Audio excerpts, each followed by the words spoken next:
Well, we're back with another repair job, but this one's a little personal. Today we are dealing with this. This is one of my brother's creations, and conveniently the only one of which not to get stolen from my fire tower. One of the things that did get stolen was my Raspberry Pi and a monitor, which was one of my first videos on this channel. But fortunately for my brother and for myself, this was too heavy to carry down. So what is this, you might ask? Well,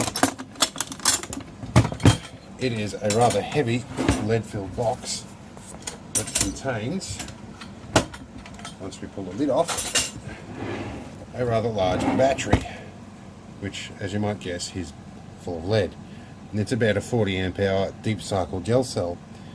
It also contains a solar regulator, a rat's nest of wires with some amendments that I've made in a pinch over time, and a few other things. Now, you might ask about my brother. He's no longer with us. We lost him to suicide some years ago. I did a documentary to deal with that called Man Up, and you'll find that, or Be a Man, I think I called it. You'll find that in my YouTube video among some of the other uploads on this channel. Now, a few things we need to fix today. I had planned on replacing these, and there's my apprentice helping in the background. Planned on replacing these with some dual units from a leftover from this unit, but I found a problem. They're not going to fit, and I'll show you why later. I need to also fix up this loose switch here. It's rattling loose. This fan doesn't normally get used, but I think I will reinstate that. That was designed to keep the regulator cool. And we need to fix this bent XLR socket, and so we'll get to it, and I'll get some parts out. Now, one of the reasons why I couldn't replace the terminals with the dual set like I planned to is that the clearance between the solar input XLR plug here and the negative terminal is very fine, and part of that is because the side of this has actually been bent, probably from an impact at some point, and it's very close to causing a short between the two grounds, the solar input and the output ground, which will cause a problem with the regulator, I believe. So we do need to fix that for a start, and so once we get through with that, then we have a number of other things to do. We need to clean up the wiring on this regulator as well, and I'll probably need to remove the battery. So we'll get started with pulling some terminals off, and we'll skip through to that point. Well, there's something you should know about my brother. He loved pop rivets. I didn't. So I'm now at the problem where, to get to all of that, I'm going to need to remove some pop rivets. Really frustratingly, but at least I'm going to replace them with some nuts and bolts. But the battery is out, which is not too bad. I'm going to give that a little test as well soon. But right, time for some drilling, some boring work, if you will. Well, I've just pulled all the foam backing out, and I've stripped some cabling out, and true to form with my brother, that was the fuse I found inside. Big AG3, massive fuse. But the other bit that makes this hard, I had a bit of a whiff in here, and it smells like his workshop. All the tobacco, the rollies he used to smoke, the gun oil, all the brass shavings, brings back a hell of a lot of memories, and it's just made this job really difficult. So I'm going to take a few moments. Alright, so the familiar smells in there unnerved me a little bit. I decided not to drill the rivets out, so I made my brother proud. I hot glued it to hell. I wouldn't normally do that, but yeah, I didn't want to dig into that. So the next problem I have is these incredibly stiff cables that are causing me some problems routing it round. So I have a box of nice flexible silicon cables, so I'm going to replace some of that. Then I'm going to stick some hot glue in there because, you know, hot glue, and it might help prevent a potential short circuit. The next thing I'm going to do is wait for my noisy neighbour to drive past, we're going to mount an external fuse holder, because the most likely fuse to blow is going to be the one attached to this. And then rather than bypassing the regulator, I might let the regulated output here connect to these, so I can run some stuff overnight and not be worried about the battery running dead flat and damaging it. So let's get a cracking. We're at the testing phase here. I have neatened up a lot of the wiring, but I have some clip leads here, just trying to figure out the polarity of my fuse blown LED, which I have added in addition to the fuse holder. It's an M205 fuse holder. I've left the original big main entry in there for the same reason I hot glued that switch. I just can't get down in there without practically starting this project from scratch. It would seem that this output here, which is the output from the regulator, is actually blown, which I'm not surprised. I do have some other regulators. I'm going to think about putting that in, but worst case scenario, I think I'll end up tapping these banana plug terminals direct off the battery output. So yeah, I've got about 13 volts in this at the moment, and it's not triggering that output, so I don't think it's going to. I do have another one of these regulators as well, but I like the other ones because they've got a volt readout on them. So let's see what I can come up with. Well, I did have plans of putting this thing in, but I've discovered that yet again the thing's full of pop rivets. So I could drill them out, but then I'm not quite sure that this is actually going to fit in here all that well. Probably only just, and it's probably going to cause more complications. So I might just have to improvise and work around that. So I'll be probably going direct from the battery terminals. It's the easiest mod at this point. I'll just have to keep an eye on the battery volts, which I think I can probably add a little baby voltmeter in here somehow. I've got a couple of them. So yeah, plan C. Okay, so I went to the trouble of swapping the terminals over and the light still didn't work. I couldn't work out what the problem was. And then I remembered that this particular method of putting an LED across a fuse holder only works when there's a load. So I'm taking this little Raspberry Pi and a reverse monitor that I plan to use on the trip, and I'm going to hook that up as a load. And voila, it works. So what I think I need to do next is to swap these terminals back again and just double check that. So we'll go about that.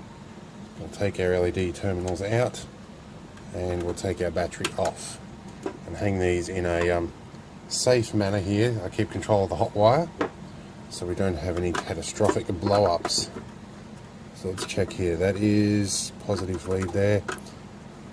As you've probably seen from some of my previous videos, sometimes if you don't double check stuff and I get a little distracted, you can have some short circuits. Okay, so let's try that. Now let's hook our battery back up. Where's our negative? We can go there, and our positive can go over here. Okay, now let's hook up a load. We'll grab the two connectors over here, hook up a load. Nothing. Alright, and we are hooked up to the battery. I know that that output shouldn't technically cut in until about 12.6 volts. We're well over that on the battery, so I think that output is gone. But at least we got our fuse wired correctly. So I'm going to go ahead and solder everything in properly. Well, except for a hideous wad of hot glue, things look probably a bit of an improvement in here. Still would like to do everything with the same grade cable from top to bottom, but pop rivets have thwarted me at every turn, and I don't really want to drill them out and redo them, because then you're sort of getting away from the historical value. You can hear my apprentice over there has discovered some new games. So let's put a load on this and see if our light works. Let's shove everything out of the way here and adjust my tripod. Sorry about the unprofessional video here. I'm trying my best to get everything working. Whoa. Okay, let's try this. So we have our load here and our socket, and our light works. Okay, time to put a fuse in it and see what we can do. Next choice. What rating fuse do you think we should put in here? Wow, my apprentice really likes those games. I'm thinking maybe a 15 amp, but I'm thinking probably a 10 is a wiser solution, given that I'm usually using low current stuff on this. However, I do occasionally plug in 12 volt fans, although I guess I can do that through the 12 volt lighter socket output instead of the banana plugs, and I can hook my speed controller through that. So let's go with a 10, why not? And I'll strap a few spares inside the top of the box. I used to use some ones soldered in line, and this is how I'd keep them in the box under some tape. So I'll be using M205s, mostly because if I'm in a pinch I can heat these up with a soldering iron and put a new bit of wire through them. So I can repack these fuses in the field, whereas the little blade fuses, you pretty well had it once they blow. Yes, once they blow. Anyway, I'm going to sort my apprentice out for a minute and then I'll be back. I can see my apprentice is still getting excited, but we can see that the Raspberry Pi is running quite nicely off the battery, and this will be my apprentice's entertainment system in our upcoming trip. I still have to add an audio output on this, although it does have Bluetooth audio, so I might not even bother. I'll just use some Bluetooth speakers, but we're getting there. Now the next job we've got is solar panel. Now I have a box of goodies donated by a friend of mine, John Burnett, also the founder of Lenard Audio. If I get time, I'll stick a link to his stuff in the comments. He makes some serious audio equipment, stuff you can't beat. It's like a broken drum. So yeah, let's get on with that. Okay, one of the quirks that was fairly unique to my brother, or maybe not, was the use of XLR plugs for power supply. His reasoning for that was an alternative to lighter sockets, which I can understand. He didn't like them popping out when you trip over the leads and stuff. The problem I've got is when I trip over an XLR lead and I have toes that pick up cables, it drags all the equipment off the desk and usually results in a lot more damage and sometimes injury in the case of something quite as heavy as this. So the first order of duty here is actually work out what his pinout is. Now I have a multimeter here, we'll stick it up here so you can see what we're doing. So I think, I'm not sure what's going on here, that's not really the right reading. What's going on here? So let me have a look. Why have I only got 0.75 volts across that? I do believe something is not right. So there's something. Okay, that's because it's an input. That's a solar input. So I do believe that is giving us an indication of polarity either way. So that is a positive polarity, it's a negative. And I do believe I've used red and black wires inside. I can see through the hot glue, and it would appear that the red wire off the back of that socket is going up to the positive solar input. So that would make that side positive, which I'm going to mark because I always forget this and I've done some damage. So let's find a marker here. So we will mark this side as positive and that side as negative. And the other thing I'd probably better do is write in that it's a solar input, if I can do this.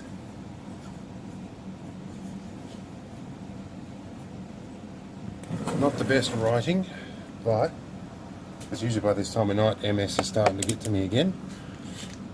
It's temperature dependent, hence why there's an air conditioning in the background. So let's pull that out. Let's get round to making the cable and hooking it up to the solar panel that we're going to use. Right, it's a bit of a different angle for you this time. This is the cable I'll be using for the solar panel, and it's we're going to have to thread it through everything first. It would appear that it's a little thin for this. I have to do some modifications, but my left hand is a little numb at the moment, but it's not because of multiple sclerosis. because I scored my elbow on the back of the chair. Anyway, these things are really handy, the automatic wire strippers. Really handy things. But we can see here we've got a red and a white. So obviously white is going to become our ground wire. But that is 50 amp rated cable. Should be more than enough to combat voltage loss on a 20 watt solar panel. So I'm going to have to do some modifications on these plugs, as I mentioned before. We'll do that, we'll get this wire threaded, and then we'll do some soldering. Alright, we've got our modified cable and our strain relief in here. Might have to excuse my apprentice in the background, she's getting a little excited now. So the next job here will be to, and I actually have my strain relief the wrong way round. There's a thread in here that is meant to interlock with it. So let's, I believe, no, I did have it correct the first way. I'm looking at the thread from the wrong perspective. There's an internal thread in here that is designed for round cable that you can do it up tight. The thread here interlocks with the thread there, which holds that in place. Okay, I've dealt with these XLRs before, but as you can probably tell from my lack of confidence, I haven't done too many of them. Brother used to have a lot of these already made up, and he'd have them on the shelf ready for me. I'm sorry about the snuffling sounds as well. I'm on the tail end of a cold, which I'm hoping I get on top of before I get away. Yes, before we go, as my apprentice says. So let's get these trimmed a bit here. And yes, they are at a slight angle, and that's deliberate. Let's get ourselves a blob of blue tack here. We'll get this guy in now. Which way round? We did label this, didn't we? So that would make that the hot wire right there. So we'll flip you over, flip that over, and that is going to be our hot wire. Now these are slightly too big for the solder cups, so this could be interesting. I hope you guys can see what's going on down here. How's that? Can you guys see what's happening now? So let's have a crack at this. This is where you need 3 hands, and shouldn't need too much solder because that cable is taking up most of that solder cup. I'll let that cool. Yep. Now I need to reduce the diameter of this slightly, so I'm going to try and warm it up a bit. Let's see if we can get this in the solder cup and do it the right way. I might have to make a compromise here because these really weren't designed for 50 amp cable. Let's see if we can get you in there. A little bit of that on, hopefully we'll get some flux into it that way. Let's get you in here. Alright, that actually went alright. So let's get more heat in there. Alright. So now we can assemble our plug with the keyway too. There should fit in only one way. Yes, there's 2 keyways. There are 1, 2. Where's our other keyway? There it is. So those 2 go there. I believe that's our right way. Alright, I'll get this assembled and we'll be right back. Okay, so I finally figured out the problem with the keyways, and it should plug in quite nicely now. Should being the key word. If I don't plug it in upside down. There we go. I could have used a right angle one, but this will do. And it's heavy enough to drag the whole 20 kilos of this battery around. So, right, onto the solar panel end. Right, so we're up to the solar panel stage. Let's clear ourselves a bit of room here. Alright, so this is our solar panel. It's a little worse for wear. It's been on a fire tower and on my vehicle and stuff for a couple of years. I normally take it down out of the fire tower off season because anything that's not nailed down gets stolen, as is evidenced by the stuff that got stolen before. Normally I only keep bottled water up there. But this was running a surveillance camera system, and we've put a better system in there now, so I'm not going to talk too much about that. Suffice to say that there is one there, and it's a bit hard to find. Anyway, we did have this glued down with T-Rex glue, which I don't think I've got much hope of getting off. This stuff's good for about 320 kilograms to the square centimetre. So that was glued down in an inconspicuous spot. The next thing I'm going to have to do is get this panel off and remove the old wiring, and we'll jump to that bit.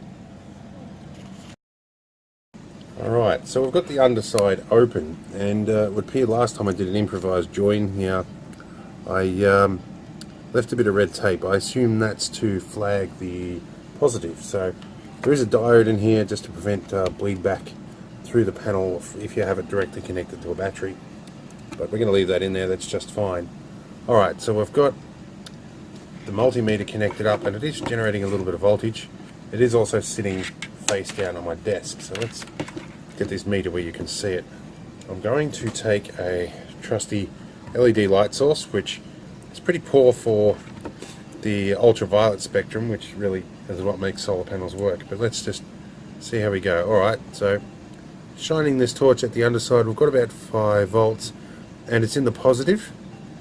So that means I have indeed selected the correct terminal. So again, I'm going to mark that, because we're not too really worried about looks on this. It really needs to be functional.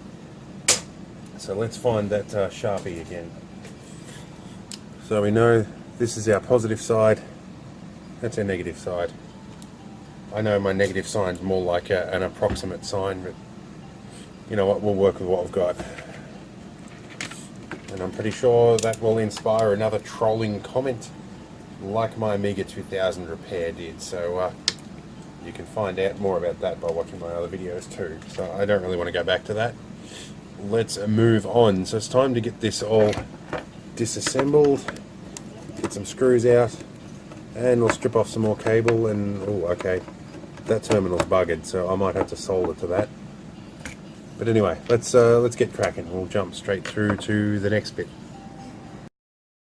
Okay, so I've got the cable stripped and threaded through the cable support. Now's where I do something a smidgen dodgy. We've got visitors. So this smidgen dodgy thing I need to do is I'm going to solder directly to these pads. But as my visitors have just showed up, I'll have to do this in a second. So I thought I'd just give you a quick view of where this little battery bank was living until things got broken into, which sadly is quite common. But this is not a job for those who like heights, or don't like heights I should say. In any case, I'm not going to video too much more. I've been told I'm not allowed to do that here. So yeah, let's get on with this repair. It's nearly done. Well, it's the next morning, or next afternoon in fact, and the excess current that is not being used to charge the battery is being used to run the fan cooling, which is very nice. Okay, so after all those little intermissions, we've got most of this sorted out. The next thing really is to just put a little baby self-powered voltmeter in here so I can lift the lid and check on the voltage. And just another little clip here to illustrate why I was up the fire tower the other day. And there's lots of work to be done. I should technically be up there today, but my buddy whose tower burnt down in a decent fire is now manning my tower. He needs the money a bit more than I do today. So yeah, the trip that this is going to be taking could be challenging. We're running out of ways over the mountains. But we'll get there, we'll find a way. Okay, we're pretty well done. We can see we're happily sitting at 12.9 volts, and cabling is somewhat easier to follow, at least with correct colouring on at least some of it. And that big giant main fuse in there that I'm just going to leave there. I would have liked to have done this a little bit cleaner and a bit less hot glue, but the design and the pop rivets and the sentimental nature of this kind of prevented that. So let's find our solar panel XLR and plug it in and see what happens. It's a little tricky here, but we're going to try and do this one-handed camera filming with no depth of perception. Here we go. We can hear our fans fired up, And fairly shortly here, we should see the volts start to come up. I would hope. Should come up above 12.9. We'll leave that for a couple of minutes. Let's have a look at our lights down here. It does seem that there's a green light there. That indicates that we're getting a charge in.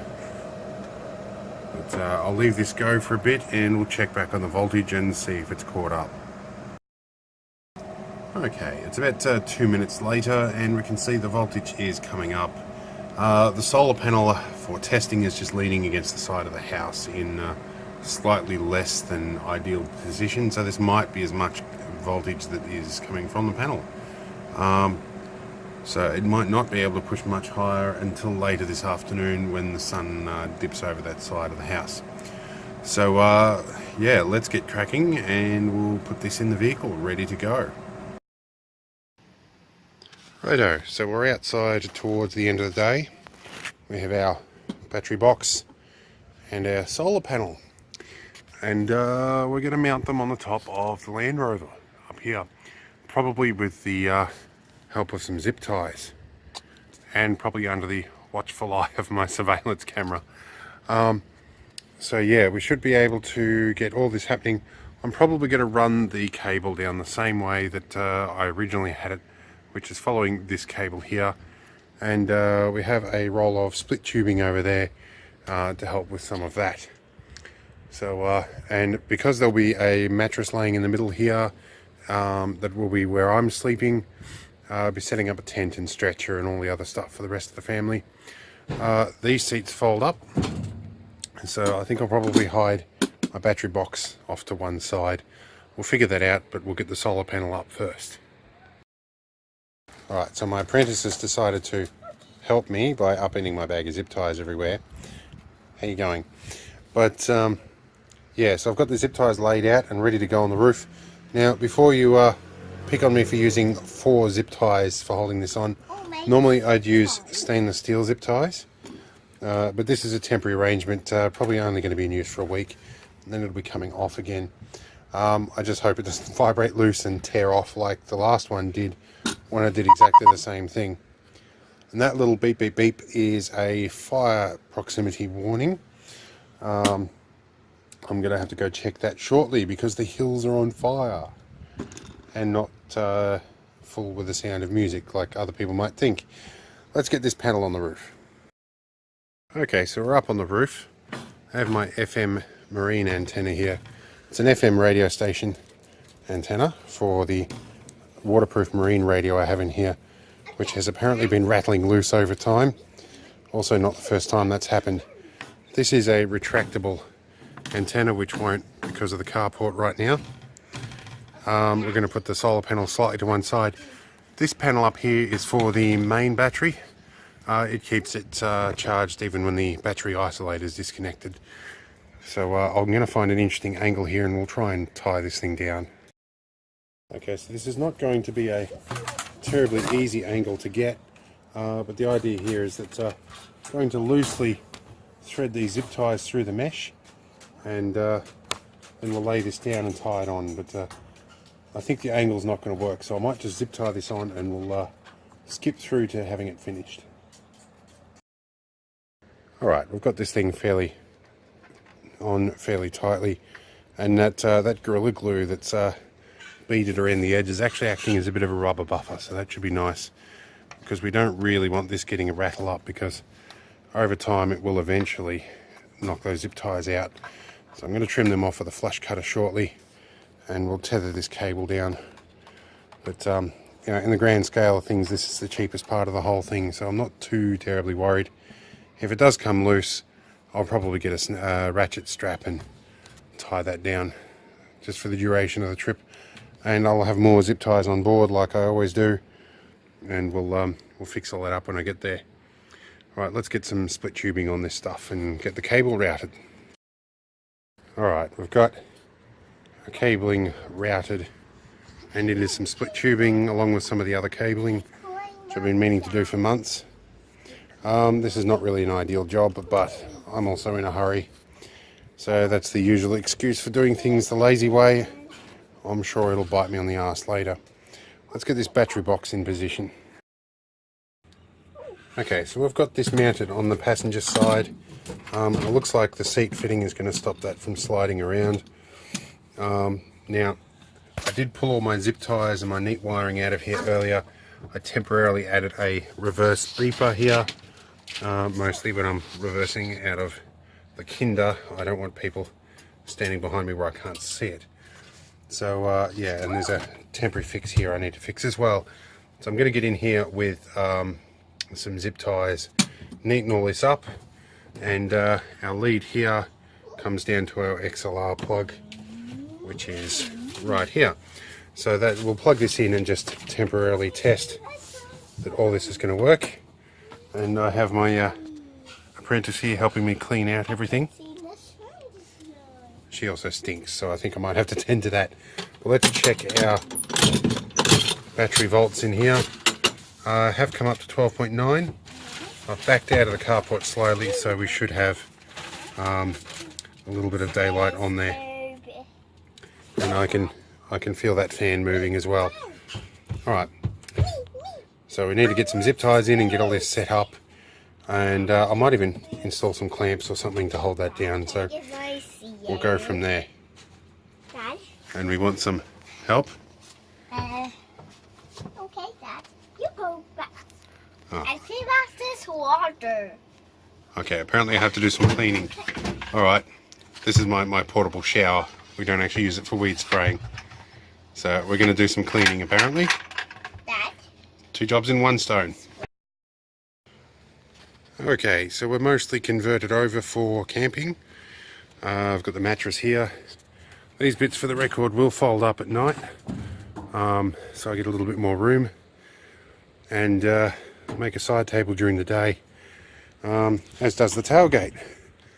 And we have our internal lights, which thanks to the jumble of cables here, I can fit an auxiliary feed from that battery, so I can run the internal lights off the other battery should I need to.